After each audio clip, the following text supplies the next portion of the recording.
6, 5, 4, 3, 2, 1. You crazy mother.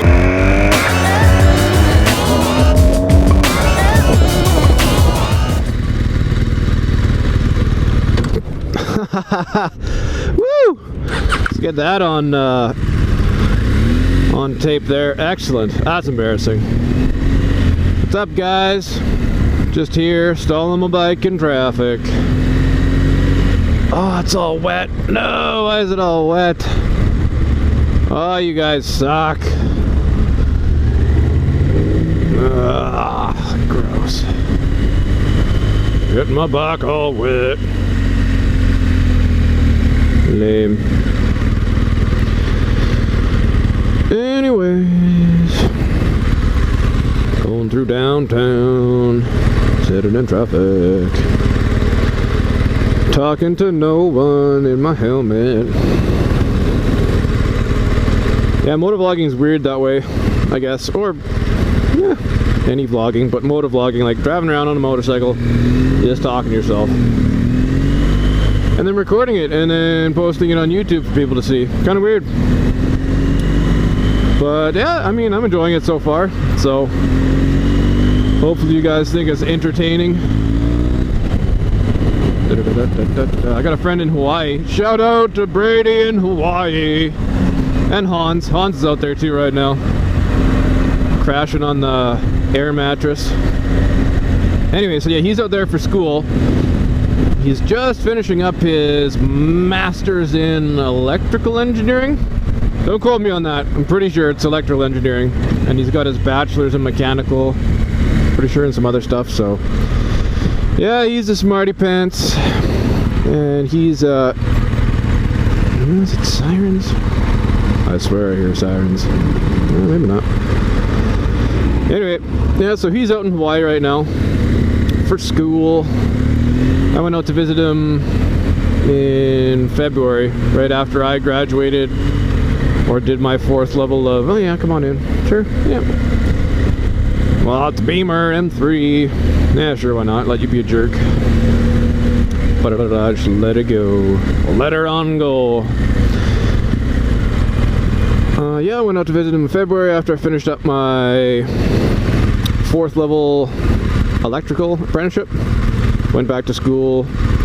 So for most apprenticeships, like here in Canada, it's Red Seal. You get your Red Seal apprenticeship, which means you can work anywhere in Canada. It's a license, and I mean anywhere but Quebec. But screw you, Quebec. We don't need you. So I finished that up, and then I went out to visit him in Hawaii. Yeah, it's awesome out there. He's on Oahu, which is like the main, if you don't know anything about Hawaii, like I knew nothing basically before I went, so I had to like brush up on a little bit of stuff so I didn't sound like an idiot. But if you think Hawaii, you're thinking Oahu. Pretty sure there's 7 islands. One of them is like just owned by a local, like a Hawaiian dude, and so it's only for, that's like their own private island. You can't go visit that one unless you're of Hawaiian descent, I guess. But anyway, yeah.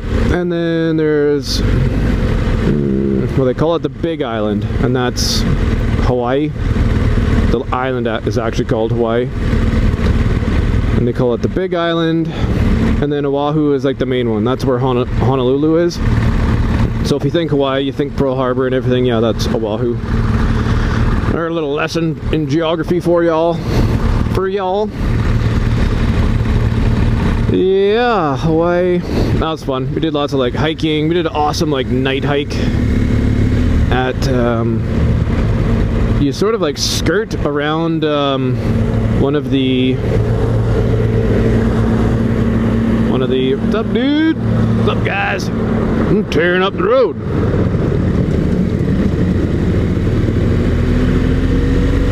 Give the sign guy a nod. That'd be a crappy job. I mean, it'd be easy, but just stand all day with a sign. Oh, it'd be so boring. That'd be a good job to have a GoPro on your face. Oh, that'd get annoying. Talking for like an 8-hour shift. Oh, terrible. That'd be exhausting. I I guess that's what like telemarketers and stuff do, but no thanks.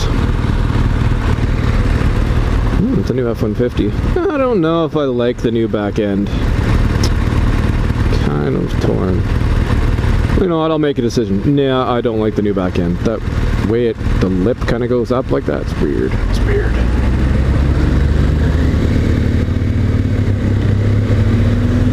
Stuck behind a bus.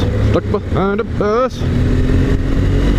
Lady waiting for a bus. So yeah, Hawaii was awesome. I'd love to go back there.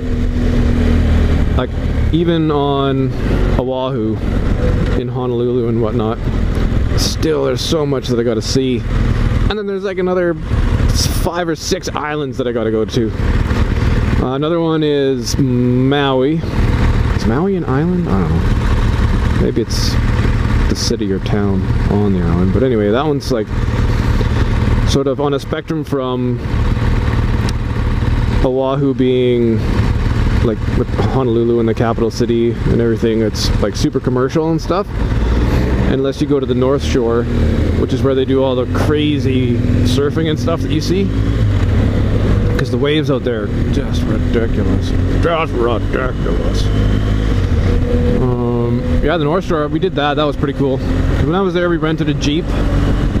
And so that sort of like opened up our options for, you know, if we wanted to go somewhere, just, yeah, get on the Jeep, go. You don't gotta like wait for a bus or try and get a cab or, I don't know, stuff like that. So it just made things pretty easy. And it was lots of fun.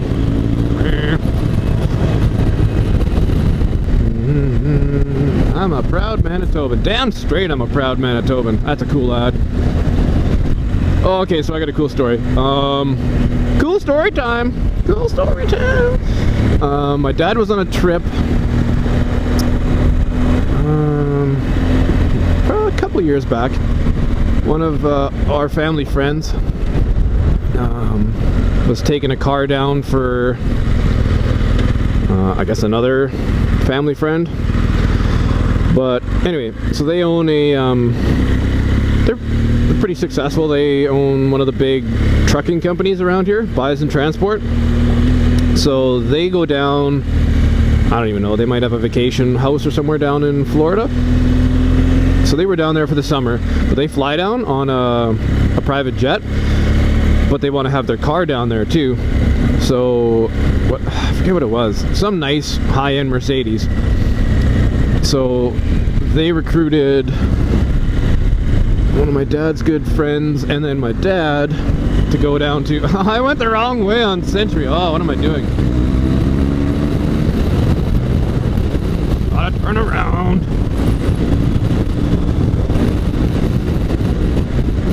So they recruited my dad's friend and my dad, so they went down there and drove the Mercedes down there. So it had Manitoba plates on it. And I don't know where they were, what county they were in, but it was down in the south. It's near Florida or something. And they got pulled over by County Mountie, one of the state troopers. And kid you not, so they get pulled over because they were going too slow. Like they were going like the speed limit, I guess, on one of the interstates. And state trooper pulled them over and said they're going too slow, like, and keep up with traffic. So I mean, it is safest to like keep up with traffic. Doesn't matter, I mean, okay, within reason. If everybody's going 150 miles an hour, don't do that. But speed limit's 75, everybody's going 85. It's safer for everybody to be going 85. The danger is in the difference of speed, whether it's 10 miles an hour faster, 10 miles an hour slower. That difference in speed is where you get a lot of your accidents happening, right? Or the potential for. Because if everybody's cruising along the same speed, like, that's perfect. So anyway, he got pulled over, said keep up with the flow of traffic, and then he was like, yeah, you guys, I've never seen, what is this license plate? Doing a terrible southern accent. Anyway, so what is this license plate, y'all? It says, you know, where are you all from? Manitoba? Y'all from Manitoba? Where's that? Where's that at? So they told him it was like up in Canada and it's actually Manitoba. He's like, oh, that's cool or whatever, and let him go. So that's my story. That was pretty funny. Manitoba. Where are y'all from? Manitoba?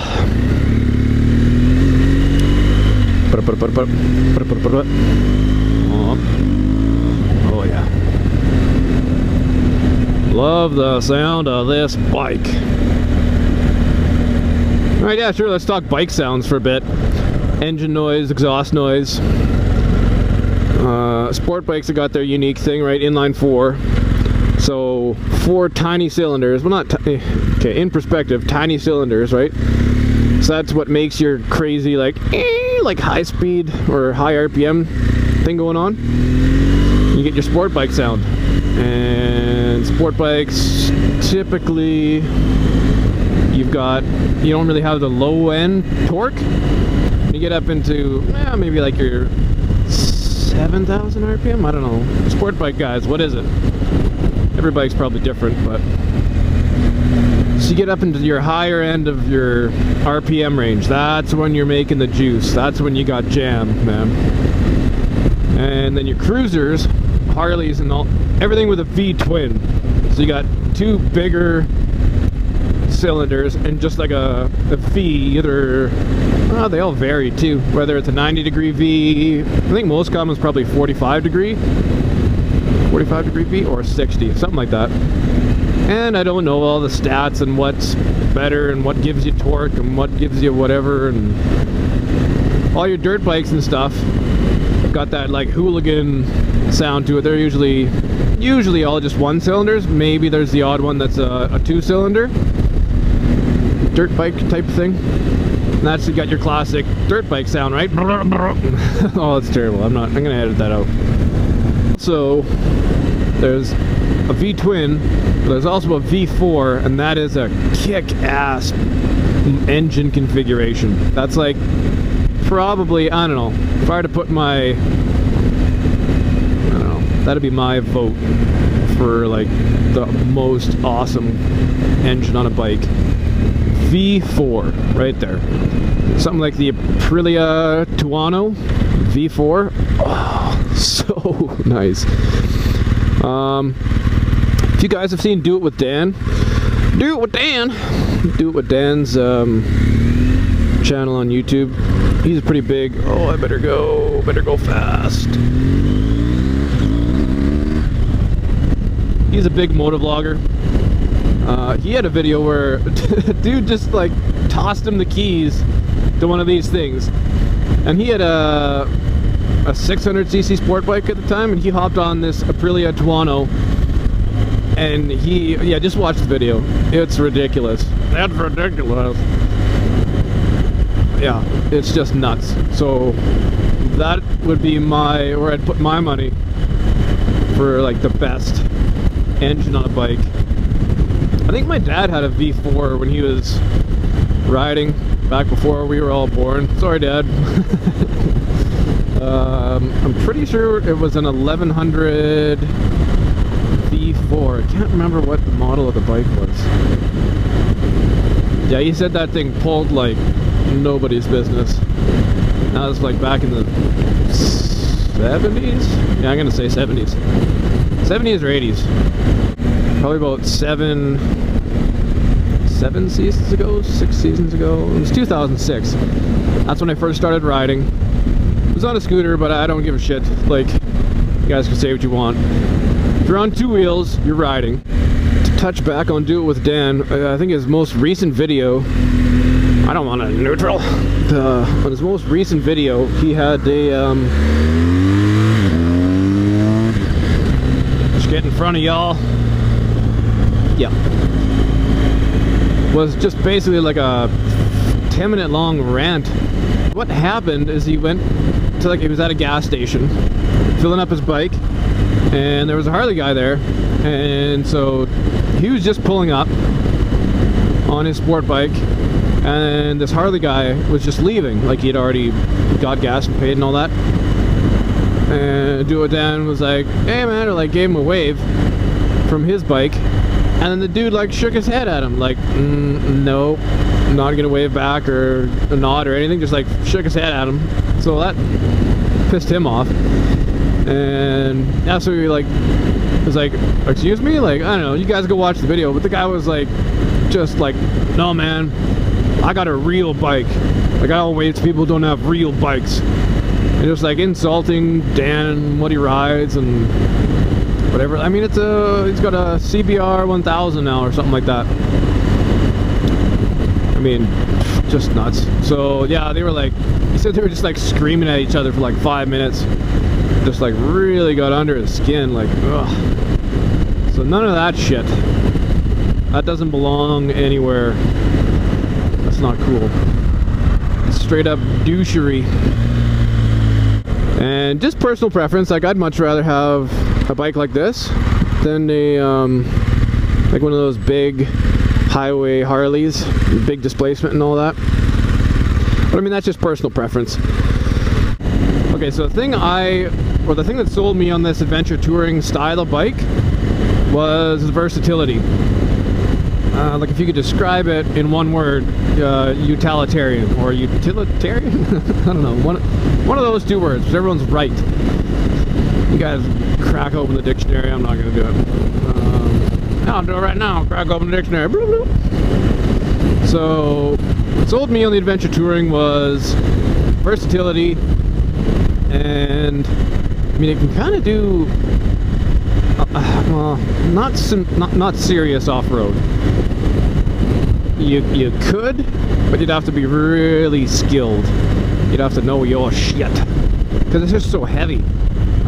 600, it's north of 600 pounds, this bike, so it's not a light bike. And the problem with that, when you take it off-road and stuff, like the tire would just sink into anything, right? So I know they do like the the Dakar Rally, something like that. I'm not getting that right, but basically the Baja 500, but with motorcycles, essentially. They do it with bikes like these, similar to this, where it's got like a big engine, but you got all your room for like luggage and spare tires, spare this, spare that. A lot of them on bikes that don't have a big gas tank, they'll have like a plastic gas tank that just like sits, I think, like it would sit on top of your existing gas tank, and then you like plumb it in or whatever.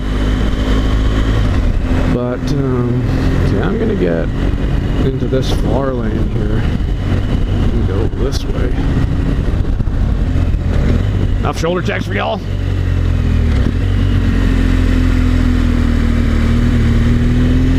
Alright, I'll tell you guys a story about that, shoulder checking. So, I got my beginners. This is the way it works. You go do your weekend motorcycle training course.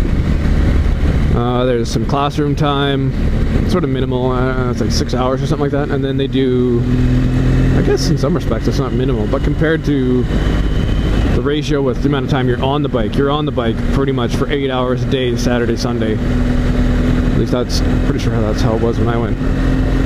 And so I did all that, passed that, and then they give you your beginner's license, and then in a year you go back and do my road test.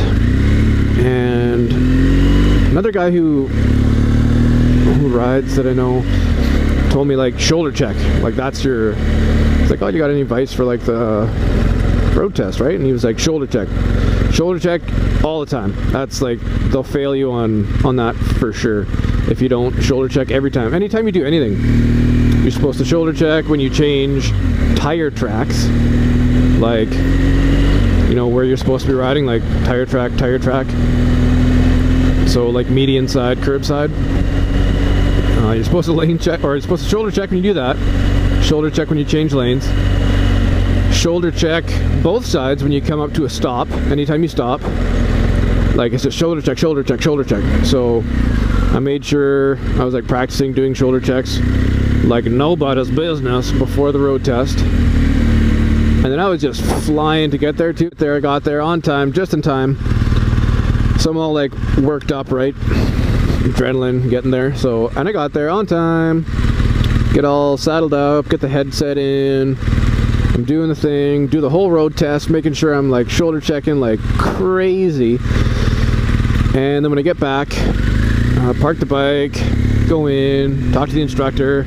I was like, well, how'd I do? He's like, oh, you got X amount of points off, so it's a fail. You didn't pass. And I was like, oh man, like, well, what what'd I do wrong? And he was like, you didn't shoulder check. And I was like, a shoulder check, like, every time, man.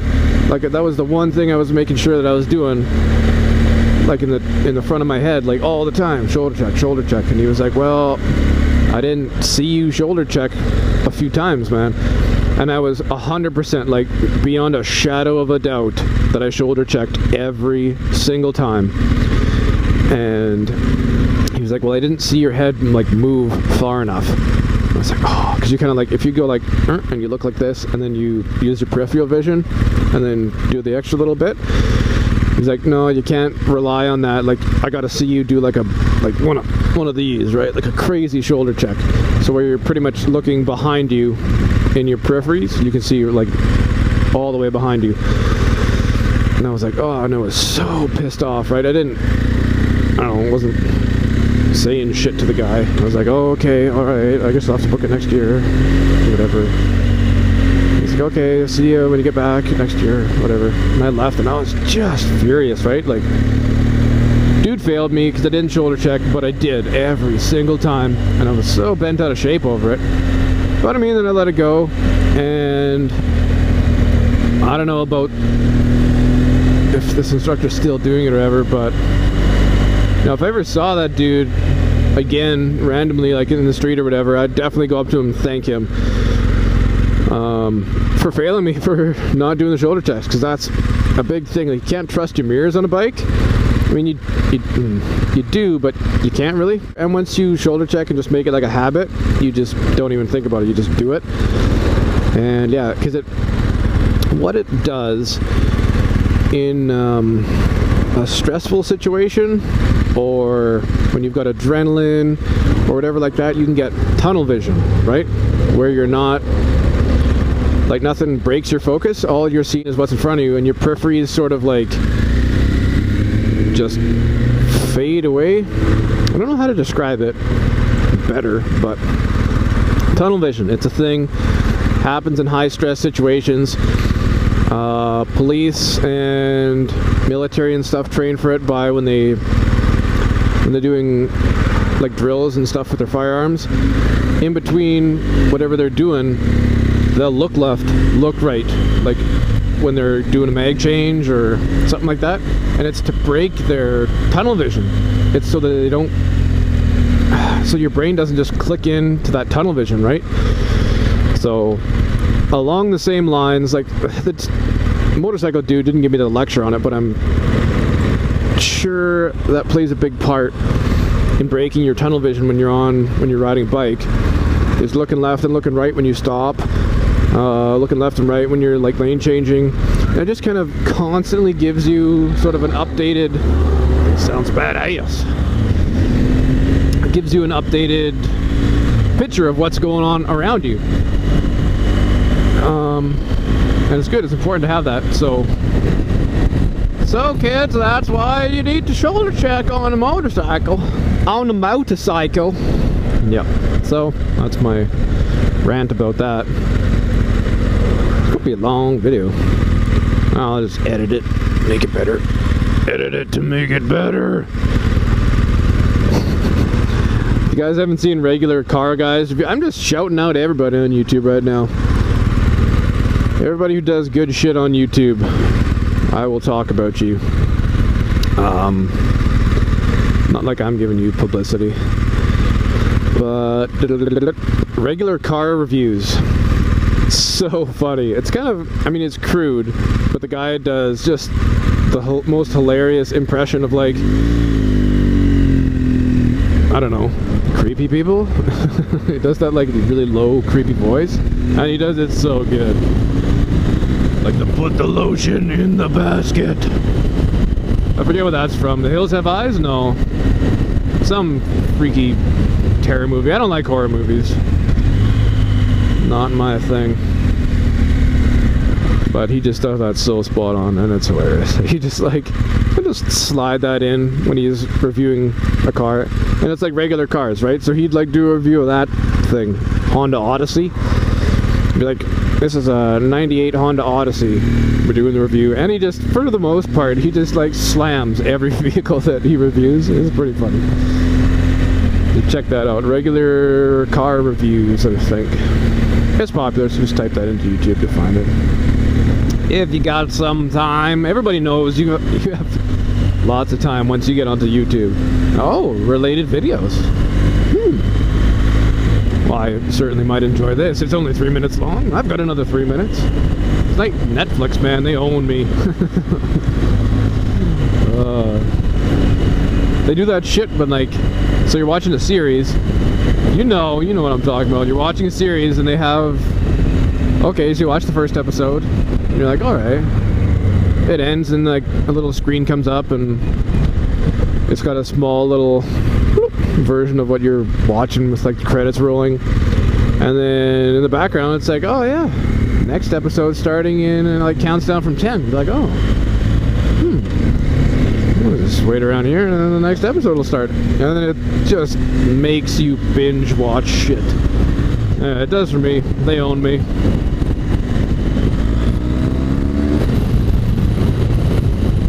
Got to turn around. Get back this way. That Jeep looks weird. It's too wide. I don't like when people do that. They'll put like big wide tires on, or even like a spacer kit where it like slides onto your studs, I guess, that have the threads on it. Most cars are like that. I think Volkswagen's different. Volkswagen's all back asswards. But yeah, like your lug nuts that go on your wheels, they thread onto those like studs. You can get like a spacer that slides over it, so it spaces your wheel off if you don't want to buy like offset rims. Let's go, peepos.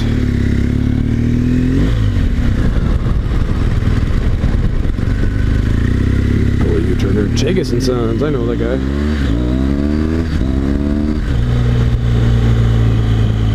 I know it looks like I'm booting around all fast, but I can assure you guys I am not going over the speed limit.